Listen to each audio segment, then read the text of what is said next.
professor Marcel, ele é um dos fundadores do Projeto C, é um dos caras aí que nós sentamos juntos aí e pensamos na ideia de fundar o projeto. O professor Marcel é um desses fundadores e tem alguém que está com o áudio aberto aí. Se for aluno, eu vou pedir, por gentileza, para desligar o áudio, tá? Professor Marcel, um dos fundadores, um cara excelente professor, sim, um gênio, tá? Vocês vão adorar a aula dele, eu tenho certeza. E eu sou muito grato pela presença dele todos os anos no projeto e por ajudar a fundar esse projeto maravilhoso aí que tem ajudado tanta gente, né? Tem levado tanto conhecimento, tanta informação, tanta educação, né, de qualidade para as pessoas. Marcel, mais uma vez agradeço a sua presença no projeto e boa aula para você, meu irmão. Tamo junto. Bom dia a todos. Queria aqui agradecer as palavras do professor Renato. Para mim é um motivo de muita honra, de muita satisfação poder ter junto com os meus colegas, o Carlos Augusto, o Alessandro, o Luciano e o Renato, ter fundado o projeto. E hoje nós vamos aqui dar início, né, ao nosso encontro na área de sociologia. Certamente, bom dia, Amanda, bom dia a todos os envolvidos na live. Né? Eu vou estar, bom dia, Isabela, eu vou estar encontrando os senhores algumas vezes aqui nessas lives e estarei trabalhando junto com o professor Luciano a disciplina de Ciências Humanas e suas tecnologias. Né? Ficou sob a minha incumbência as disciplinas de História, Sociologia e Filosofia, e o professor Luciano ele vai trabalhar a disciplina de Geografia. Muito bem, nesses encontros nós vamos falar todos os assuntos aos quais eu mencionar com os senhores daqui para frente.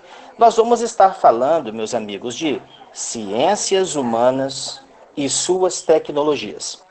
Embora a aula ela seja classificada dentro de uma disciplina, ou da sociologia, ou da filosofia, ou da história, tecnicamente eu estarei me reportando às três áreas. Né? Não tem como eu falar de filosofia sem citar história, não tem como eu falar de história sem falar da sociologia em determinados pontos. Outra coisa muito importante, esses encontros que eu terei com os senhores, eu abordaria aqueles temas que caem de acordo com o ranking do Exame Nacional de Ensino Médio, né? Aqueles temas que têm uma frequência maior de aparecer para nós, ok? Então, qual foi qual o objetivo que eu tracei para esse nosso encontro de hoje? Primeiro, eu vou fazer uma apresentação rápida da sociologia e, em seguida, nós discutiremos um primeiro tema que escolhi, né? Certamente não conseguirei encerrá-lo hoje diante da complexidade do conteúdo, mas nós podemos sim complementar essa discussão num próximo encontro que eu terei com os senhores, e terei muita honra de novamente reencontrá-los aqui nessa live. Né? Mas mesmo ele não tendo sido encerrado, eu irei disponibilizar todos os meus slides, todo o meu material para vocês, ok? Para que sem mim, você também, na sua residência, você possa ter acesso a essa gama de conteúdos cobrados no Exame Nacional de Ensino Médio. Bom, vamos dar início então, nós vamos falar de sociologia. Muitas vezes acontece uma confusão nos alunos a respeito da diferença entre filosofia e sociologia. A primeira diferença fundamental vai ser a questão da origem, do início dessas duas disciplinas. Quando você fala de filosofia, a sua origem remete lá àquele tempo antigo, da antiguidade, não é? Se nós formos abordar a antiguidade clássica, nós vamos estar falando ali de Pitágoras, não é? Que é um pré-socrático, de vários pré-socráticos ali, o Tales de Mileto, o Demócrito de Abdera, o Heráclito de Éfeso, o Parmênides de Eleia. Então, a filosofia ela é muito antiga, não é? A sociologia ela é uma disciplina nova. Ela é uma disciplina ali do século XIX. A filosofia, por sua vez, ela busca fazer uma análise crítica a respeito de diversos temas, né? Vocês vão ver, vão ter oportunidade de ver alguns desses temas comigo dentro da filosofia, não é? Então nós vamos discutir sobre filosofia política, sobre epistemologia, que é teoria do conhecimento. A palavra episteme significa teoria e logia estudo, né? Quer dizer, episteme significa conhecimento e logia estudo, teoria. Nós vamos estudar ética e moral, nós vamos abordar, inclusive, esse tema é uma das que está no ranking do Enem, então vocês certamente vão ter comigo um tema tratando de ética e moral. Vamos falar de estética, que seria uma análise filosófica da arte, né? Então, na sociologia, a sociologia ela nasce no século XIX. Muitos entendem que o primeiro sociólogo foi um filósofo francês chamado Auguste Comte, né? Augusto Comte, ele nasceu no ano de 1798 e morreu em 1857. Vocês certamente já ouviram alguma coisa a respeito do Augusto Comte. O Augusto Comte, ele foi fundador de uma corrente filosófica chamada de positivismo. E, professor, eu já vi alguma vez algum lema positivista já na bandeira do seu país, né? Ordem e progresso. Na verdade, o lema que muitos dizem é amor por princípio, ordem por base e progresso por fim. Só que na nossa bandeira eles colocaram ordem e progresso e se esqueceram do amor, né? Então, amor por princípio, ordem por base e progresso por fim é um elemento intrínseco à filosofia positivista. Outra coisa muito importante desse positivismo de Augusto Comte é uma coisa chamada de cientificismo. Muito bem. Então, professor, esse cientificismo, ele está relacionado aqui à valorização da ciência, da técnica. Você pode ver que quando nós falamos de técnica, de ciência, nós pensamos em progresso. E quando nós falamos de ciência e técnica, eu lembro da palavra tecnologia, não é? A palavra tecnologia, ela significa a ciência aplicada à técnica. E isso casa muito bem com a disciplina que vocês vão fazer lá no Exame Nacional de Ensino Médio, que é Ciências Humanas e suas tecnologias. Muito bem, então vamos aqui rapidamente apresentar alguns pontos dessa sociologia. Eu falei que o Augusto Comte ele foi o fundador, porém a sociologia ela se torna uma disciplina de fato muito mais engrandecida com três pensadores. O primeiro, um sociólogo francês chamado Émile Durkheim, não é? O segundo, o Max Weber, que é um alemão, e o terceiro vai ser o Karl Marx. O Émile Durkheim ele vai inserir a disciplina de sociologia pela primeira vez como disciplina acadêmica no ano de 1886 na Universidade de Bordeaux, na França. Bom, feita esta introdução, né, nós vamos aqui colocar o porquê estudar sociologia. Por que eu vou estudar sociologia? E aí eu coloquei para vocês, vai chegar aí para vocês, deixa eu só, tá dando um delayzinho, deixa eu só beber uma água enquanto chega para vocês aí essa tela. Só um momento.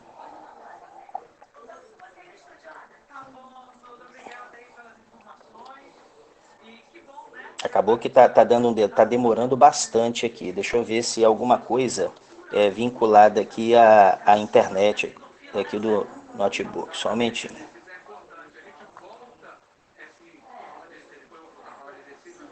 Não, tá tudo bem até aqui. Deixa eu ver aqui. Eu vou passando para vocês, daqui a pouco a tela ela vai chegar. Então, a primeira coisa, professor, por que eu vou estudar a disciplina de sociologia? Pois é, eu estou tentando passar algum slide aqui, né? Só que não está indo, né? Eu acho que vai. Deixa eu ver aqui. Ah, agora foi. Então tá ali, ó. Porque é por isso que eu estou com dois dispositivos, exatamente para poder ver o momento que chega para vocês. Então eu sei quando chega aí na tela de vocês, né? Então chegou agora, eu sei. Gabi, aparece para mim aqui agora, tá bom? Muito bem.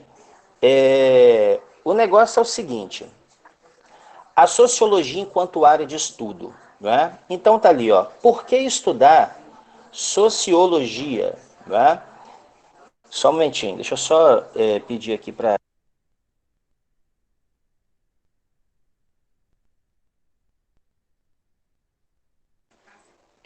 Muito bem, vamos lá. Restabelecido aqui, por que estudar sociologia? Então acompanha comigo. Apurar um olhar crítico que está à nossa volta, analisando as relações humanas num aspecto coletivo. Então essa é a primeira abordagem que nós vamos ver. Eu não posso analisar os acontecimentos da sociedade sem ter um olhar crítico, porque senão eu vou ter uma interpretação muito superficial da realidade. Então eu preciso desenvolver esse espírito crítico racional para que quando eu for analisar a sociedade, eu tenha uma interpretação um pouco mais consistente. Hoje, eu estava assistindo a primeira aula de física com aquele professor maravilhoso, o Tiago Giovanelli. Uma palavra que me chamou a atenção na aula dele foi a palavra fenômeno. E a palavra fenômeno, ela significa tudo aquilo que aparece. Tudo aquilo que aparece para nós é um fenômeno. E a sociedade constitui-se num elemento que aparece para nós. Então, todos os fenômenos que nos são aparentes, nós devemos olhar de maneira crítica. Aí você tem ali a figura do sociólogo, no tópico 1.2. Acompanha comigo, o sociólogo não se contenta com a primeira impressão causada pelos fenômenos e pelos fatos que analisa. Busca colocar suas preferências e gostos de lado para melhor entender a lógica dos sistemas sociais, culturais e políticos. Uma vez lido, agora eu vou explicar para você.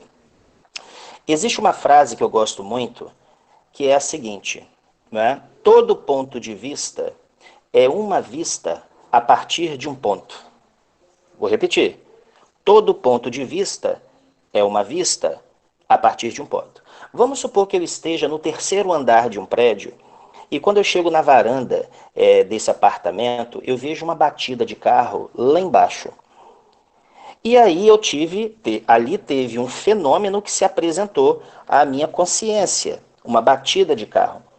E aí eu desço para ver o que está acontecendo. E aí tem uma pessoa que estava exatamente na frente do momento quando aconteceu a batida.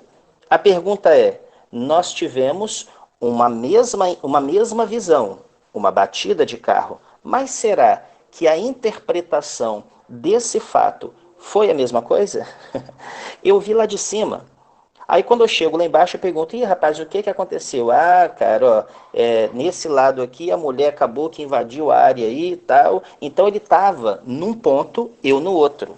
Ele entendeu aquele fenômeno de um jeito e eu entendi de outro. E assim é a sociologia, assim é a análise das ciências humanas. Você não se contenta com a primeira impressão. É isso mesmo, nós temos visões diferentes a respeito de um mesmo fenômeno. Professor, e o que significa isso? Isso significa uma das coisas mais bonitas das ciências humanas, que é o quê? A diversidade interpretativa.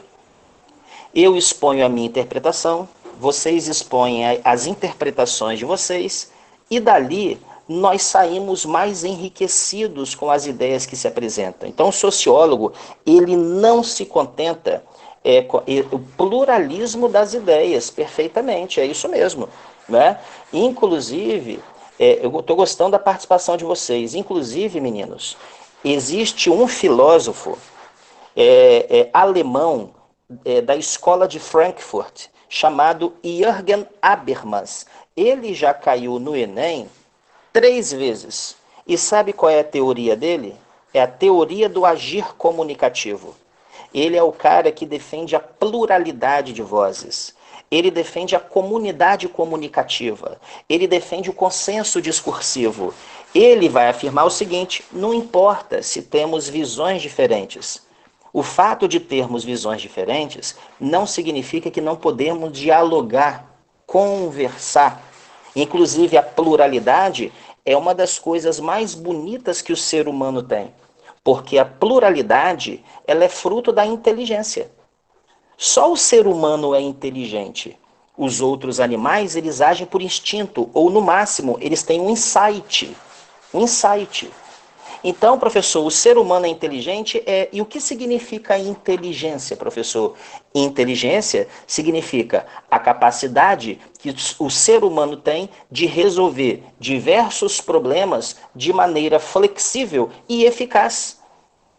Então, nós temos essa flexibilidade valorativa de modo a conduzir as nossas ações para resolvermos diversos problemas. Então, nós somos seres variados. Então, para que estragar essa variedade perceptiva da realidade com uma impressão só? Como é que nós vamos analisar as coisas com uma primeira impressão? Tá? Vamos aqui no 1.3, ó. A sociologia, ela é uma disciplina dinâmica e marcada pela diversidade do ponto de vista. A sociologia, ela se preocupa com o momento atual a partir de dados históricos documentados e interpretados, buscando objetividade na apreciação da realidade social. Então, meus amigos, a questão é essa. A sociologia, ela valoriza aquilo que o ser humano tem de mais bonito: a diversidade, o intelecto e a pluralidade interpretativa diante dos fatos e fenômenos que se apresentam à sua consciência. Tudo bem?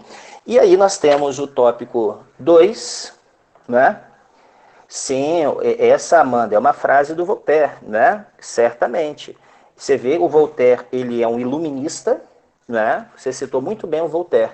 Na verdade, o Voltaire, ele foi até perseguido por criticar o rei, a nobreza, o clero na França de sua época. Na verdade, o nome de Voltaire, Voltaire não é um codinome, né? O nome dele é François-Marie Arouet. Então esse camarada, ele usou o nome de Voltaire, ele fugiu para a Inglaterra, mandou cartas da Inglaterra para a França, apreciando a monarquia constitucional inglesa, e essas cartas foram reunidas em um compêndio, transformada numa obra chamada Cartas Inglesas. Pois bem, vamos aqui ao tópico de número 2, que é a análise sociológica. Você vê que no 2.1 fala exatamente o que eu já abordei, ó. Ó, botei até grandão aí para vocês, ó. A sociologia, um mesmo fenômeno pode ser descrito de maneiras distintas, pois cada investigador tem conhecimentos, motivações e gostos intelectuais próprios. A sociologia coloca em observação o próprio sujeito que observa. O que significa isso? Significa o seguinte: eu posso ser uma pessoa que gosta ali de filosofia, sociologia, né? E você é uma pessoa que gosta de matemática. Ah, professor, isso é um motivo para nos distanciar? É claro que não. Isso é um motivo para nos aproximar, né? Quando tem um matemático que eu sou muito fã chamado René Descartes. O René Descartes, ele foi o fundador da geometria analítica, quando ele decide juntar a álgebra com a geometria. E ele, apesar de matemático, ele é um dos grandes filósofos da Idade Moderna, porque ele foi o fundador do racionalismo moderno, né? Então você vê, ele juntou a matemática com a filosofia, né?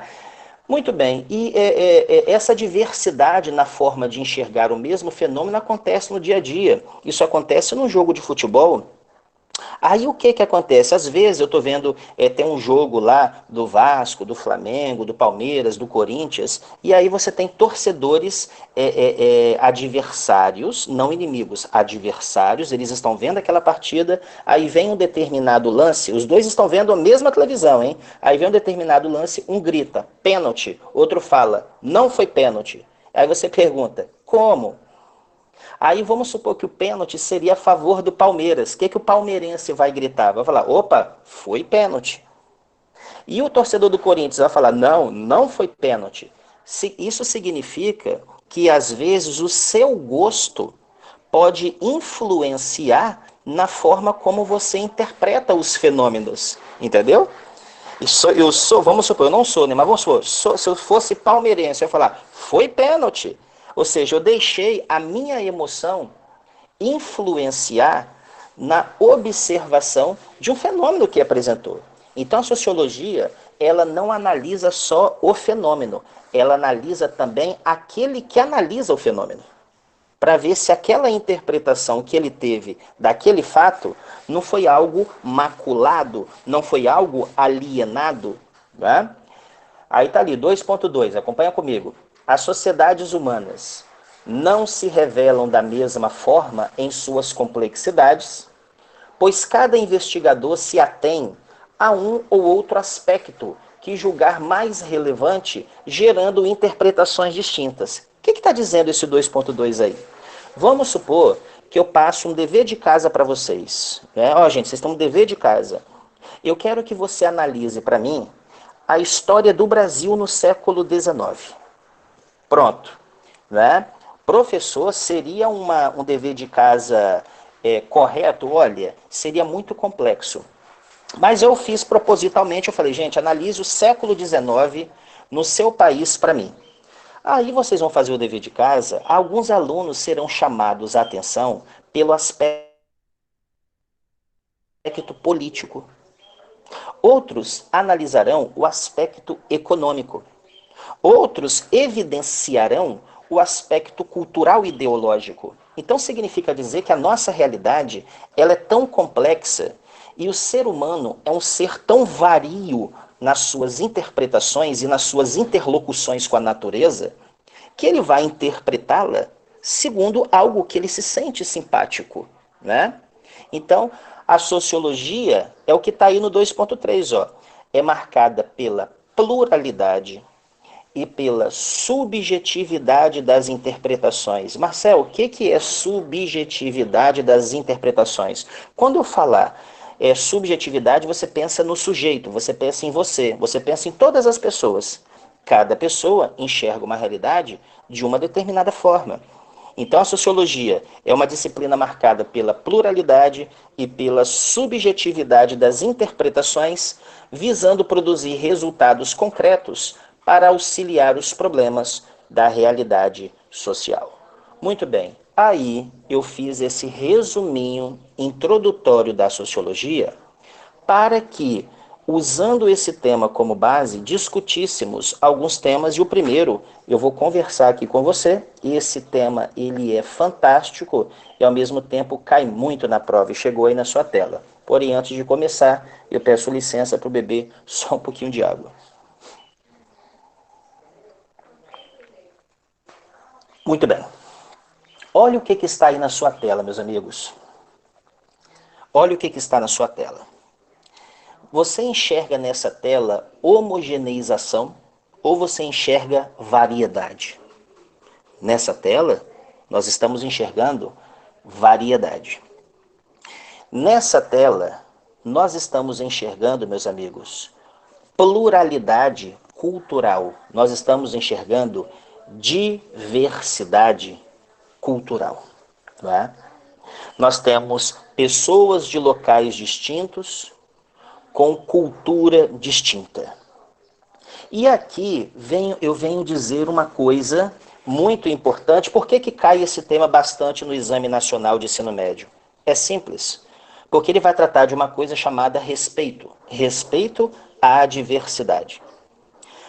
Eu vou ter que falar de cultura, e se você quiser, eu vou dizer, inclusive eu coloquei ali o que significa a palavra cultura. Claro que existem várias interpretações para essa palavra. Eu vou aqui contribuir com uma, ok? Cultura é tudo aquilo que que o ser humano produz, é tudo aquilo que o ser humano produz ao construir sua existência. Eu vou repetir. Cultura é tudo aquilo que o ser humano produz ao construir sua existência. Exemplos, vamos lá. Hábitos alimentares, vestimentas, estrutura de moradia, estrutura familiar, crença, ritos, arte, mitologia, um monte de coisa. Então, significa dizer que cada povo, em qualquer lugar do planeta, cria a sua cultura. Parabéns, professor, beleza. E o tema vai falar de quê? O tema vai falar da necessidade do respeito à cultura. E aqui eu vou dar um exemplo. Vamos supor que eu visito um outro país com uma cultura completamente diferente da minha. Aí eu vou dar dois exemplos de reações. A primeira reação é a seguinte: caramba, que estranho, é meio estranho isso para mim. A outra é o seguinte: nossa, que cultura baixa, inferior, a minha é muito melhor. Veja bem, se você entrou num outro país com uma cultura diferente da sua e você teve essa reação aqui, ó, nossa, essa cultura é estranha a mim, mas eu tenho um profundo respeito por ela. Da mesma forma que eu gostaria que esse povo tenha um profundo respeito pela minha cultura, né? Então, veja bem, essa cultura, esse procedimento de respeito, nós vamos chamar de relativismo cultural. Então, relativismo cultural é quando eu olho o outro diferente de mim, eu tenho até um certo grau de estranhamento, porém, acompanhado desse estranhamento vem um profundo respeito. Um profundo respeito. Não é?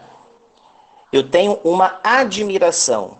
A palavra admiração, meus amigos, significa observar a distância. Tá? Admirar, eu observo a distância. Então, se você tem esse tipo de postura, você é uma pessoa relativista cultural.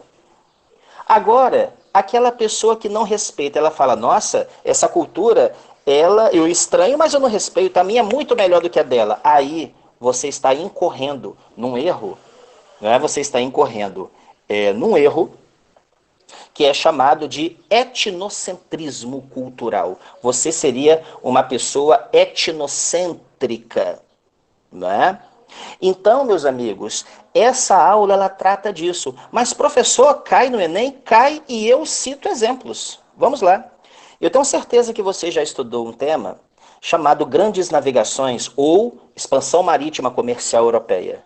Os europeus chegaram aqui na América, aí eu pergunto aos senhores, qual foi a postura deles? Foi uma postura de etnocentrismo ou relativismo? Foi uma postura etnocêntrica, porque os europeus, quando chegaram aqui e depararam-se com as comunidades americanas, eles entenderam que a cultura europeia era muito melhor que a cultura americana. Essa é uma postura extremamente desagradável e inócua, então essa postura ela não serve para nós. Eu vou citar um outro exemplo agora. Um exemplo do século XIX. Um exemplo do século XIX. Vocês certamente já devem ter ouvido falar, não é? Num tema chamado imperialismo e neocolonialismo. Professor, esse tema trata de quê? Esse tema trata de uma das coisas mais horrorosas da nossa história, que foi o processo de dominação das potências europeias sobre os continentes africano e asiático. Então você pensa bem, as potências europeias, França, Inglaterra, Portugal, Espanha, a Bélgica, né? a Alemanha chega um pouco tardiamente ali. Então o que vai acontecer? Eles dominam a África e a Ásia. E quando o europeu, olha que coisa horrorosa, quando o europeu chega lá, vocês não vão acreditar no que aconteceu. Tem um teórico não, um escritor chamado Rudyard Kipling. Esse cara ele criou uma frase chamada de o fardo do homem branco.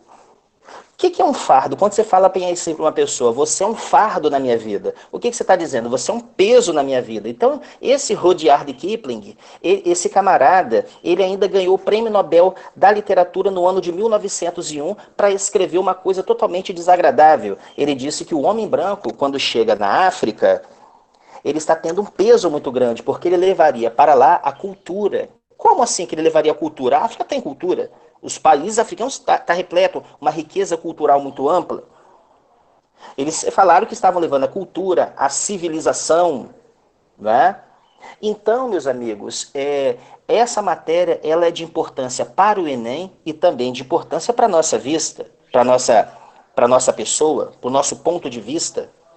Porque a partir do momento que eu entrar... E outra, como é que eu vou criticar um comportamento cultural de um outro povo se eu não vivo com eles? Por isso que durante um tempo, alguns antropólogos eles falaram, eu não posso escrever sobre um povo sentado da cadeira aqui do meu escritório, eu tenho que ir lá viver com eles. Já aconteceu isso, professor? Aconteceu. Um escritor norte-americano chamado Clifford Geertz, esse cara foi escrever sobre uma determinada comunidade, ele foi morar com ela. Um antropólogo belga que faleceu em 2009, chamado Claude Lévi-Strauss, esse cara queria escrever sobre uma comunidade indígena brasileira, ele veio morar com a comunidade indígena. Essa é uma postura relativista de respeito à pluralidade e à diversidade cultural. Então, portanto, vamos analisar aqui, dentro desse tema, aquelas considerações que irão te ajudar na hora da prova. Então, vamos lá, vamos analisar aí, ó. As sociedades contemporâneas, elas são heterogêneas. Vamos pintar aqui para ficar legal? Quer ver? Vou pintar junto com você. Olha só, então deixa eu chegar ali na tela. Só um momentinho.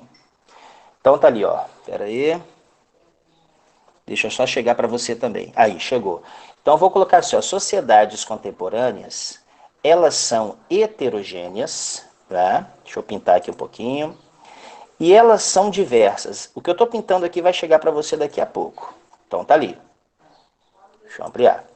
As sociedades contemporâneas, elas são heterogêneas, né? Elas são diversas, onde encontram demandas de imigrantes, minorias étnico-religiosas, fragmentações identitárias e polarizações ideológicas. O que eu estou querendo dizer aqui? Que a sociedade contemporânea, nós temos a oportunidade de promover um encontro entre pessoas com pensamentos diferentes.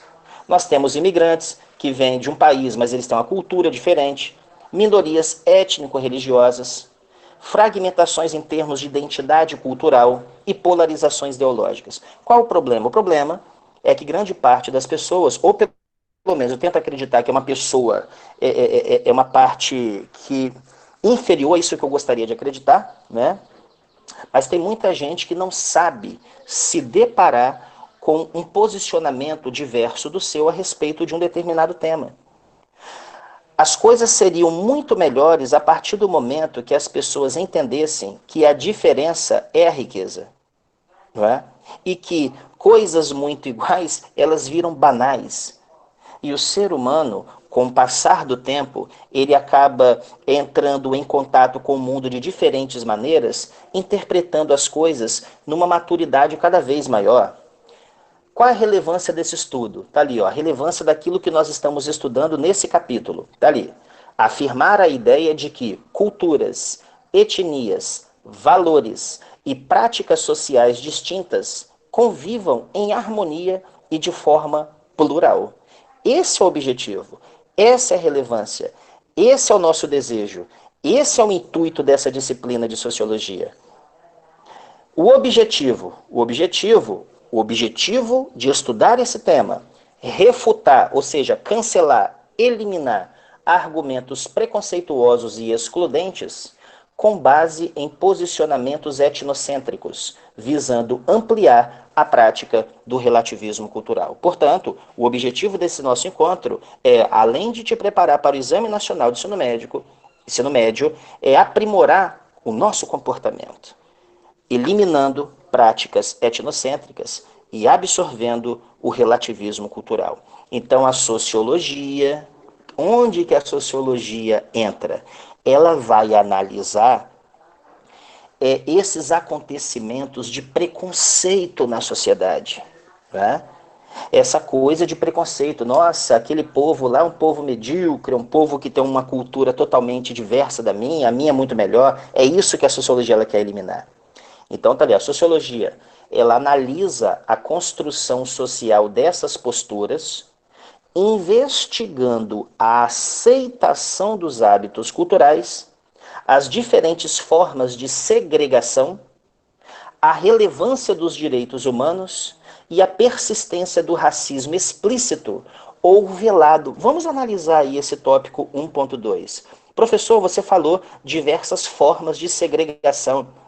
Exemplos, meus amigos, nós temos nos Estados Unidos da América, vocês já devem ter ouvido falar que do ano de 1861 a 1865 aconteceu nos Estados Unidos a Guerra de Secessão, a Guerra de Separação entre os estados do Norte e do Sul. O resultado disso é que no ano de 1863 foi feita a abolição da escravatura nos Estados Unidos. No sul dos Estados Unidos, fazendeiros brancos criaram um grupo chamado de Ku Klux Klan, o Ku Klux Klan. Esse grupo segregacionista que perseguia as pessoas negras nos Estados Unidos. Um outro exemplo trágico da nossa realidade foi o que aconteceu na África do Sul. A África do Sul, ela foi dominada pela Inglaterra. Inclusive, nós podemos dizer que a partir do ano de 1901, após a Guerra dos Boeres, a Inglaterra vence a Holanda, domina a África do Sul e no ano de 1910 a Inglaterra funda a União Sul-Africana. E a Inglaterra, ela encontra na África do Sul ouro e diamantes. E institui na África do Sul o Estado segregacionista, locais onde brancos iam e locais onde só negros podiam entrar. Brancos e negros, eles eram segregados. Ônibus que negros não podiam entrar, supermercados que negros não podiam entrar, praças que negros não podiam frequentar. E aí eu pergunto, onde está a racionalidade humana? Nós tivemos um engano na história, porque nós estudamos um tema chamado iluminismo, onde se aprimora e se eleva uma coisa chamada razão humana. Então, esse iluminismo, ele fala que a razão humana, a capacidade de pensar do ser humano, é algo tão bom que tem por objetivo transformar uma sociedade em algo fraterno e solidário, não é? Só que você vê que o homem, mesmo tendo razão, aconteceu a Primeira Guerra Mundial, aconteceu a Segunda Guerra Mundial, aconteceu a Guerra do Vietnã, aconteceu um monte de coisa, e aconteceu o segregacionismo, até que na África do Sul surgiu o Nelson Mandela. Então a sociologia, ela analisa a construção desses comportamentos indesejáveis, né? Sendo essa também a nossa função enquanto cidadãos. Outra coisa muito importante que está aí no seu são os direitos humanos.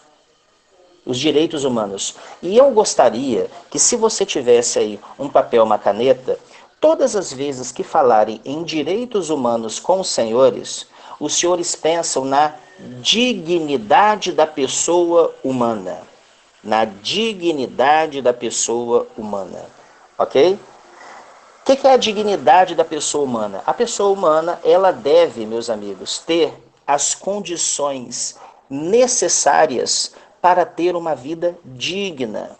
Para ter uma vida digna. E às vezes, essas defesas, elas estão na lei, mas elas não são respeitadas.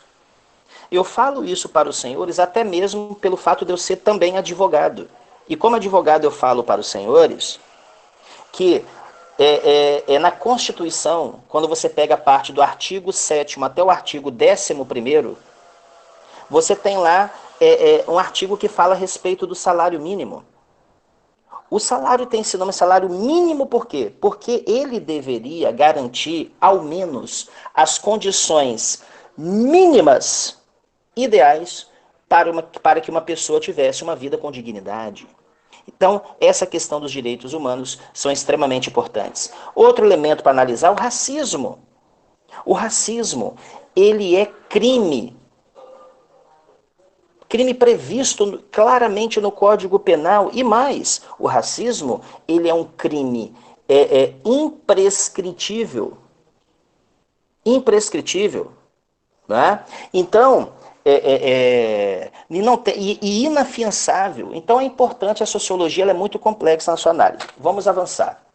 Bom, aí vai chegar para vocês o 1.3, tá ali, já chegou, ó. Convívio entre diferentes culturas e povos, ó, não é naturalmente harmônico. Que bom, você não precisa nascer com isso. Porque se você nascesse com isso, significa que você não era uma pessoa flexível. Então, o que nós vamos analisar aqui? Ó? Convívio entre diferentes culturas de povos. Não é naturalmente harmônico. Isso se desenvolve. Que bom. Significa que o ser humano é tão inteligente que ele pode aprimorar a sua harmonia, de modo a construir uma sociedade fraterna. A palavra fraternidade, meus amigos, significa comunidade de irmãos. E nós sabemos que as pessoas não se tratam como irmãs. Tá? Tá aqui, ó. Aquilo que eu falei, ó. Estranhar comportamento de grupos sociais distintos é comum. É comum você entrar num lugar diferente e falar, caramba, é estranho para mim. Claro, você nunca viu, é estranho, isso é comum. O problema depende do julgamento e da inferiorização do outro. Ok? Aí eu coloquei um exemplo para vocês ali, ó. Véus que cobrem os corpos de muitas mulheres muçulmanas. Tá ali. Se o uso é visto como atraso ou sinal de inferioridade, destaca-se a adoção de uma postura etnocêntrica, tratando-se de uma grave forma de opressão. Ou seja, a mulher usa véu. Professor, eu sou mulher aqui, eu não concordo com isso. Isso é um direito seu. Agora, o que não pode é você falar, não, eles são extremamente inferiores a mim. Poxa, da mesma forma que você não gostaria que eles falassem que eles eram superiores a nós. Tá entendendo? Aí tá ali, postura adequada. Qual a postura adequada? E muito cuidado que essa pode ser uma questão lá do seu exame nacional, uma alternativa correta do seu exame. Qual seria a postura adequada então, professor? Tá ali, ó. A postura adequada é aquela pautada na necessidade de os indivíduos desnaturalizarem seus hábitos, costumes e práticas e estejam abertos às especificidades de outras comunidades. Como assim, Marcel, desnaturalizar o hábito? É porque tem pessoas que ainda acreditam que certas formas de pensar são naturais, elas já nascem com aquilo. Não. Se você disser que você já nasce com o pensamento, significa que você acabou de decretar a sua prisão. A prisão da sua mente, a prisão do seu espírito. E quando eu falo espírito, na filosofia, o espírito significa a atividade da consciência. Por que espírito? Porque o nosso pensamento é como se fosse um espírito. Você não toca o pensamento, você não vê o pensamento. Então, nós temos uma prática pautada na necessidade de criarmos coisas novas, de aprimorarmos o nosso comportamento diante do outro. Ok? Muito bem. Aí eu vou finalizando essa live trabalhando de modo escrito esses dois conceitos que eu falei para os senhores. Primeiro, o etnocentrismo. Depois, o relativismo cultural. Então, aqui seria aquela análise final para fecharmos com chave de ouro. Ok? Muito bem. O etnocentrismo está ali. Caraca, aí o etnocentrismo é aquela postura ruim que nós queremos eliminar da nossa vida. Ok?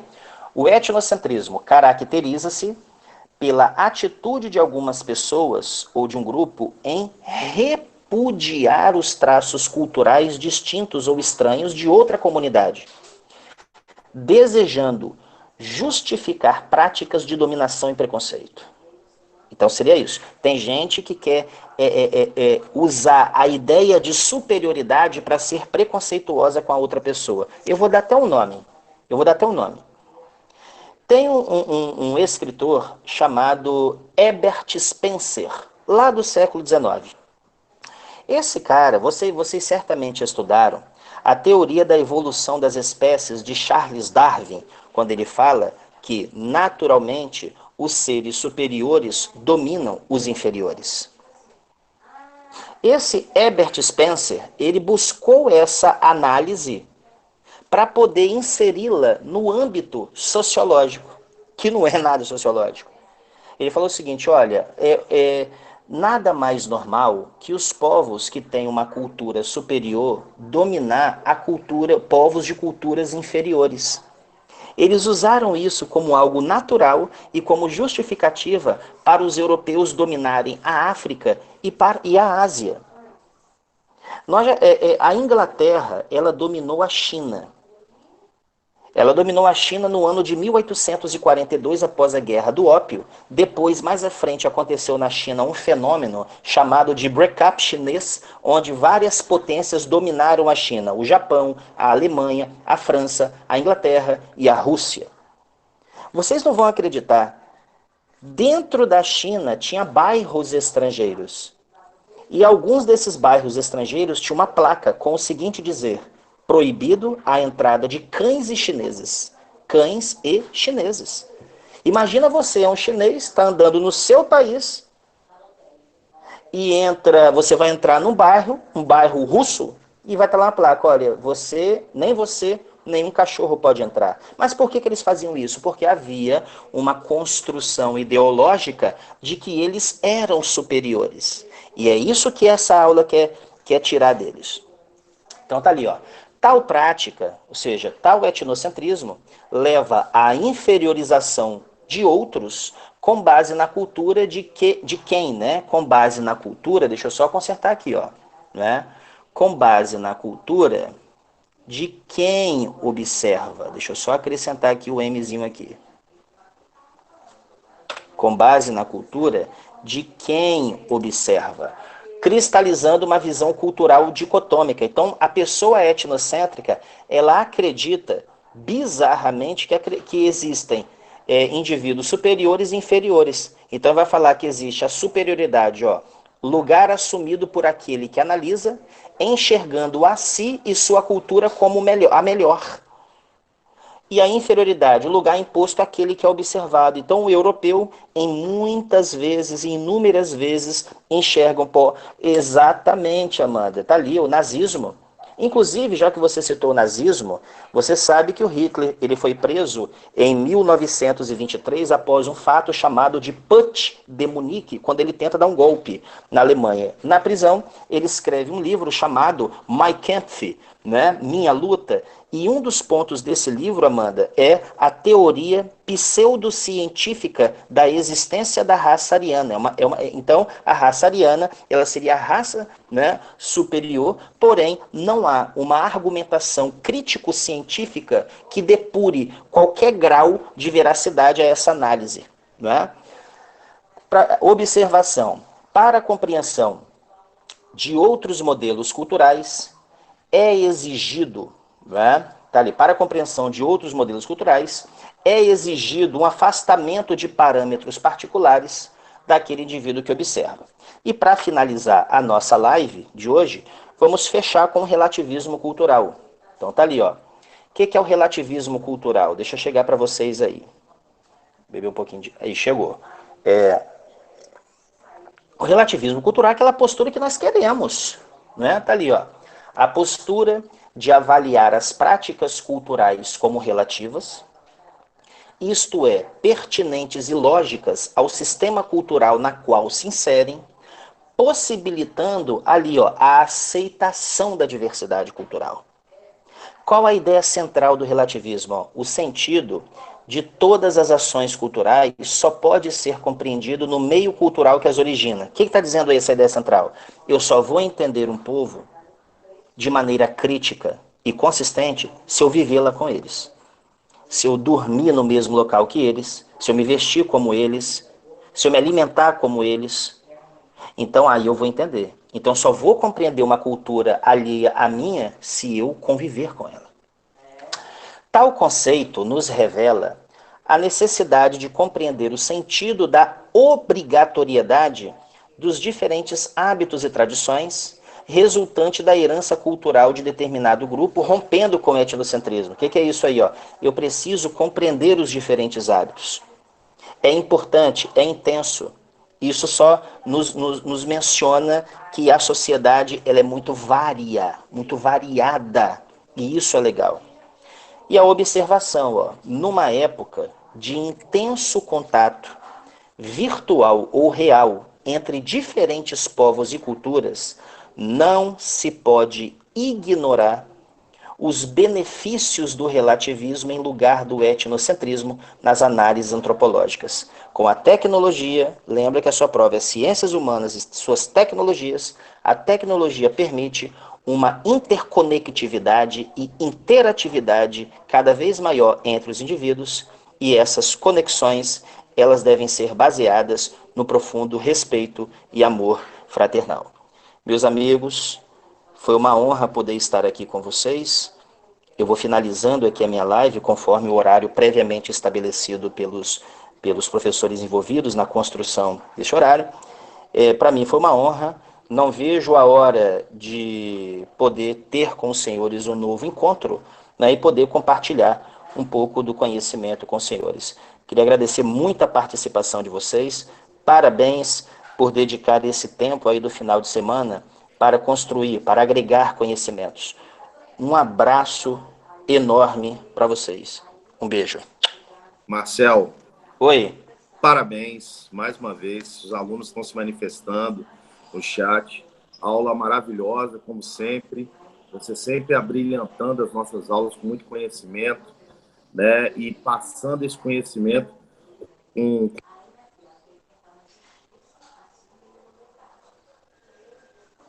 Agradeço. Te agradeço aí por abrilhantar as nossas aulas. E até a próxima. Sucesso para a galera aí, para os alunos. Parabéns a todos por terem ficado até esse horário, né? É muito importante essa participação de vocês. Tem alguns alunos que têm me perguntado se as aulas estão sendo gravadas. Estão, mas é muito melhor a gente estar aqui de manhã juntos para vocês poderem tirar dúvidas e poderem acompanhar ao vivo essas aulas maravilhosas que vocês estão tendo aí. Renato, eu agradeço as suas palavras, agradeço também as palavras dos alunos, e vocês podem contar comigo para aquilo que vocês precisarem. Nós vamos estar juntos até o dia do Enem. Um grande abraço a todos. Abraço, pessoal. Bom fim de semana a todos. E mais tarde eu passo o material para vocês. Assim que eu for recebendo dos professores, eu vou colocando à disposição de todos vocês aí os materiais. Tá bom? Beijo no coração de todos. Ótimo final de semana. E estudem. Estudem que a gente vai chegar lá e vai dar tudo certo para todo mundo. Um abraço, pessoal. Fiquem todos com Deus.